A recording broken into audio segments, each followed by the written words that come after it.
Tnedit kompetizzjoni għat-tfal u żgħażagħ fl-iskel tal-primarja u tas-sekondarja dwar kif iġemmaw u jippjanaw il-flus tagħhom.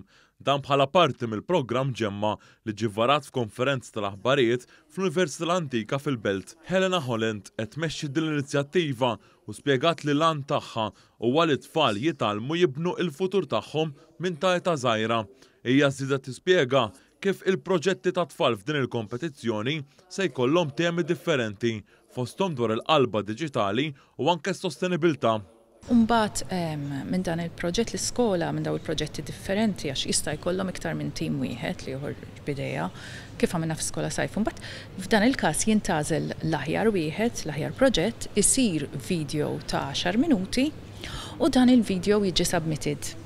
Issa mbagħad aħna min-naħa tagħna dan ħajala qisu għal nofs Marzu. Preżenti għal din il-konferenza tal-aħbarijiet kien hemm il-Ministru għall-Politika Soċjali u d-Drittijiet tat-Tfal Michael Falzon li qal li din il-kompetizzjoni tissarraf tagħlim għal ġenerazzjoni futura biex minn teta żgħira it-tfal jitalmu kif iġemmaw flushom u jsibuha utli fil-ħajja adulta. Għal kif dan it-tagħlim huwa differenti minn dak tal-iskola hekk kif jibqa' jservi tul il-ħajja kollha. Il-Ministru Falzon semma wkoll li b'inizjattivi bħal dawn wieħed jitgħallem jippjana għal quddiem u jaraf jagħmel il-prijoritajiet.